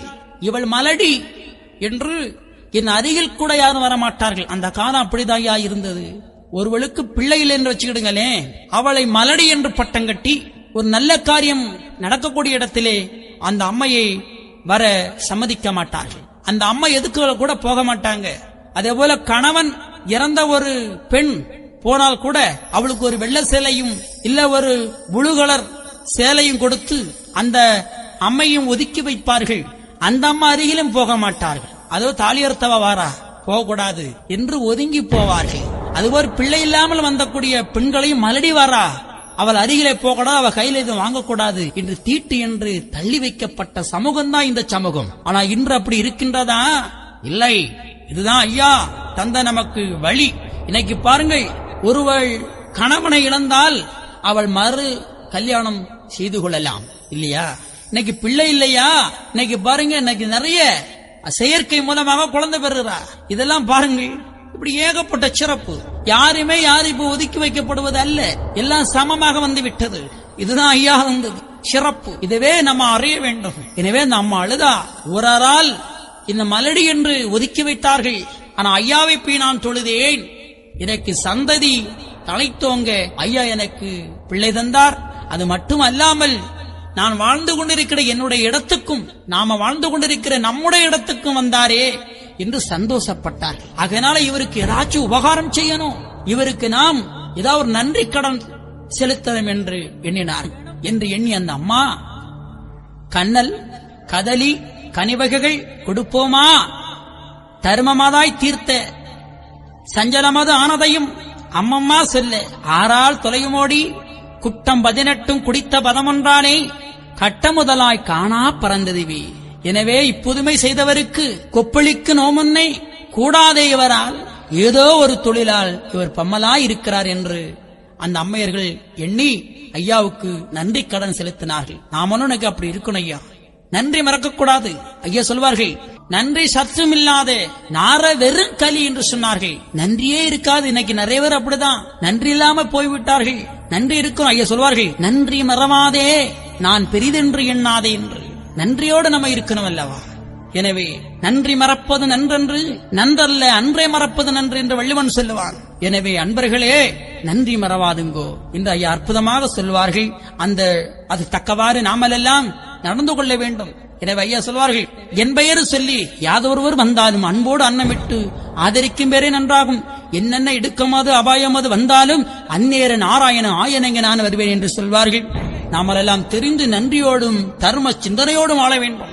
எனவே ஐயாவை இப்படி அந்த சிறையிலே வைத்திருக்கின்றார்கள். எல்லா மக்களும் ஐயாவை வந்து சூழ்ந்து நமஸ்காரம் செய்து பணிவிடைகள் செய்து அருள் பெற்று சென்றார்கள் அந்த மக்கள் எல்லாம். அப்போது மன்னன் சரடனை அழைத்து கொண்டு வந்த சாணானை இனி கொன்றுவிட வேண்டும். எத்தனையோ சோதனைகளை செய்தோம், அவனை கொல்லவிட முடியவில்லை. எத்தனையோ சோதனைகளை செய்தோம், அந்த சாணான் என்ற சாமியை கொல்ல முடியவில்லை. இனி ஏதாவது ஒரு சூச்சம் செஞ்சு இவரை கொல்ல வேண்டும் என்று எண்ணியே அந்த மன்னன் சரடனை அழைத்து, பேயனொரு சாணானை பிடித்துக் கொண்டு வந்தோம், தூய இரும்பு விலங்கதிலே போட்டு வைத்தோம், சுவாமி என்று பாவித்த சாணானந்தனை நாமும் காமியத்தால் வெறுத்த கடுவாயுதனை வருத்தி ஒரு பெரிய கடுவாயை கொண்டு வந்து இவனை கொன்றுவிட வேண்டும் என்று நினைக்கின்றான். தனக்கு ஏவல் புரிகின்ற ஏவலாளிகளை அழைத்து, இப்போது ஒரு நொடியில் 7 மலையும் தேடி வெற்போடு வெற்பெல்லாம் வேகமுடன் ஒரு பெரிய கடுவாயை வேங்கதனை பிடித்து இப்போது என் முன்னை கொண்டு நீங்கள் நிறுத்த வேண்டும் என்று அந்த ஏவல் புரிகின்ற ஏவலாளிக்கு உத்தரவிடுகின்றான். சேவகர்களும் ஆகட்டுமெனவே பயந்தார்கள். நாம போய் எப்படி கடுவாயை பிடிப்பது? கடுவாய் நம்மளை சும்மா விடுமா? கடுவாயை சும்மா பிடிக்க முடியுமா? முடியாதே. அதிலும் வேகத்திலும் பெரிய வேங்கையை எப்படி பிடிப்பது? ஆகா, நாம் என்ன செய்வது? நம்மளை கொன்று விடுவாரே மன்னன் என்று பயந்தார்கள் அந்த சிப்பாய். உடனடியாக இவர்கள் கடுவாயை பிடித்துக் கொண்டு வர வேண்டும். அதற்கு நாம் என்ன செய்யலாம் என்று யோசித்து சிறையிலே வைக்கப்பட்டிருந்த நாராயணரிடத்திலே வந்திருந்து அருள் வருகின்றார்கள். எப்படி? நாராயணரே நாங்கள் போகுங்க பேரா நடக்க வேணும், பெரிய திருமாலை உம்மை சோதிக்க ஒரு கடுவாய் கொண்டு வர செம்மையில்லா ராஜா சினமே அனுப்பினார்கள். ஆனதினால் கடுவாய் அடியங்கள் கையதில் போனவுடன் சித்திடவும் பறந்தாரும் புண்ணியரே. நாராயணரே, நாங்கள் போகும் கர்மம் பேரா நடக்க வேண்டும். பெரிய திருமாலே, உம்மை சோதிக்க மன்னன் ஒரு கடுவாயை பிடித்து வரும்படி உத்தரவிட்டிருக்கின்றான். நாங்கள் உம்மை சோதிப்பதற்காக அந்த கடுவாயை நாங்கள் பிடிக்க வேண்டும். அதற்கு கடுவாய் போனவுடன் சிக்க எங்களுக்கு அருள்தாரும் ஐயா. பாருங்கள், ஐயாவை கொல்ல ஐயாவோடு அருள் வருகின்றார்கள். ஐயாவும் மௌனமாக ஆகட்டும் என்று அருள் கொடுத்தார்கள். இவர் நேர போனார்கள். காடு கலைத்து கடுநாய்கள் விட்டேவி வேடுவர்கள் எல்லாம் விரைந்து கலைத்தார்கள். அப்போது வேகமதிலும் பெரிய ஒரு வேங்கை, ஒரு கடுவா சிக்கியது. சிக்கிய உடனே அவர்கள் சொல்வார்கள், தாமரை குளத்தூர் சந்நியாசி பாதமதாய் நாமளும் மன்னனுக்கு நாடி பிழைத்தோம் என்றார். தாமரை குளத்தூர் சந்நியாசி பாதமதாய் நாமளும் மன்னனுக்கு நாடி விளைத்தோம் என்று நல்ல வெண்ணி உண்டு நற்சாணான் சுவாமியிடம். வந்திருப்பவர் சாதாரணப்பட்டவர் அல்ல, அவர் பெரியவர், அவர் நல்ல ஒரு வெண்ணி உண்டு என்று அவருடைய பெருமையை அப்போதுதான் தெரிந்து கொண்டார்கள். எனவே கடுவாயை பிடித்து வருகின்றார்கள். வருகின்ற பொழுது அங்கிருந்த மக்கள் எல்லாம் பயந்தார்கள். ஆகா, நம்முடைய தந்தையை, நம்முடைய கடவுளை இந்த கடுவா கடித்து விடுமா என்று பதறினார்கள், அழுதார்கள், துடித்தார்கள். அப்போதுதான் அந்த மக்களை பார்த்து ஐயா சொல்லுவார்கள், ஏனப்பா கலங்குகின்றீர்கள்? கேட்டு நாராயணரும் கீழ் சுண்டு கொள்மகிழ்ந்து நாட்டுக்கு அறிவிதிநாதன் நாராயணனான். கேட்டு நாராயணரும் கீழ் சுண்டுக்குள் மகிழ்ந்து நாட்டுக்கு அறிவிதினான் நாராயணனான். பட்சி பறவை பல ஜீவ ஜந்துகளை நிச்சயமா படைத்த நீல வண்ணனு நான். எனவே ஐயா சொல்வார்களே, மண்ணேழு மலர்ந்த மாயப்பெருமாளு நான், விண்ணேழு மலர்ந்த விஷ்ணு திருவுளமு நான். ஓரடியா அளந்த மாயன் இந்த உலகத்தை ஆள நான் வருவோம். வானம் தலையாச்சே, பூமிதான் காலாச்சே என்று ஐயா சொல்வார்கள். அவ்வாறே ஏ மக்களே, நீங்கள் கவலைப்படாதீர்கள். கீதையில் அர்ஜுனனுக்கு பகவான் கண்ணபிரான் உபதேசிக்கின்றார். எப்படி? நான் தேவர்களில் இந்திரனாக இருக்கின்றேன், கிரகங்களில் நான் சூரியனாயிருக்கின்றேன், நான் எல்லா உயிரினங்களுக்கும் ஆத்மாவாயிருக்கின்றேன், உயிரினங்களில் ஆரம்பமும் நானே, உயிரினங்களில் ஆரம்பமும் நானே, உயிரினங்களில் வாழ்க்கையும் நானே, உயிரினங்களில் முடிவு நானாக இருக்கின்றேன். வாயு தேவர்களில் தேஜஸாகவும் சந்திரனாகவும் இருக்கின்றேன். பொறி புலன்களில் நான் மனதாகவும் இருக்கின்றேன். மலைகளுக்கெல்லாம் நான் இமயமலையாகவும் இருக்கின்றேன். நான் ருத்திரங்களில் பரமசிவனாகவும் இருக்கின்றேன். எசர் அரக்கர் போன்றவர்களில் நான் குபேரனாகவும் இருக்கின்றேன். 8 வசுக்களில் நான் அக்னியாக இருக்கின்றேன். நான் எல்லா உயிரினங்களில் உணர்வாக இருக்கின்றேன். ஞான சக்தியாக இருக்கின்றேன். புரோகிதர்களில் சிறந்தவரான பிரகஸ்பதியும் நானாகவே இருக்கின்றேன் என்று சொல்வார்கள். கீதையிலே கண்ணன் சொல்வார்கள். எனவே எல்லாம் நானாக இருக்கின்றேன். எனவே மக்களை நீங்கள் பதறாதே இந்தனோட பாதகரே என்று சொல்லி இதராதே மாயவனார் இருந்தனர்கானம்மானே. எனவே எம்பெருமானப்படி இருக்க கடுவாயை கொண்டு வந்து அங்கே கொண்டு விட்டிருக்கின்றார்கள். மன்னனிடத்திலே சொல்லுகின்றார்கள். மன்னனோ கடுவாயை 3 நாள் பட்டினி போட்டு வைக்கும்படி உத்தரவிடுகின்றான். அது ஒன்று 3 நாட்கள் கடுவாய்க்கு இறை ஒன்றும் போடாமல் பட்டினி போட்டிருக்கின்றார்கள். பட்டினி போட்ட கடுவா அப்போதுதான் வேகமாக இருக்கும், நம்முடைய ஐயாவை பிடித்து கடிக்கும் என்று நினைத்தார்கள். அதுபோன்று கடுவாயை 3 நாட்கள் பட்டினி போட்டிருக்கின்றார்கள். எனவே ஐயா ஒரு கூட்டுக்குள்ளாகவும் கடுவா ஒரு கூட்டுக்குள்ளாகவும் இருக்கின்றது. ஐயாவை பிடித்து மீண்டும் அந்த கடுவா கூண்டுகளை அடைத்து அந்த கடுவாயை திறந்து விடுகின்றார்கள். ஆனால் அந்த கடுவாயோ சீறி பாய்ந்தது. ஆனால் ஐயாவை கடித்ததா? கடிக்கவில்லை. நீரிலத்தில் இந்த மனிதர்கள் என்னை அறியவில்லை என்றாலும் மின்னிலத்தில் நான் படைத்த இந்த மிருகம் என்னை அறியாதா? மிருகம் கண்டுகொண்டது இவர் கடவுள்தான் என்று. எனவே ஐயாவுடைய திருவாதத்தை மண்டியிட்டு முத்தமிட்டது. எனவே அதறி முழங்கியது. ஆனால் நீச பாவிகள் எல்லாம் ஓலையை போட்டார்கள், வெடியை கொளுத்தினார்கள், கம்பெடுத்து குத்தினார்கள், அதுக்கு கோபம் வரும்படி. ஆனா அதுக்கு ஒன்றுமே செய்யவில்லை. ஐயாவுடைய திருவாதத்தை மண்டியிட்டு கிடந்தன. இனி இந்த கடுவா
சிவமண்டலம்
நன்னன் கண்டே நன்னன்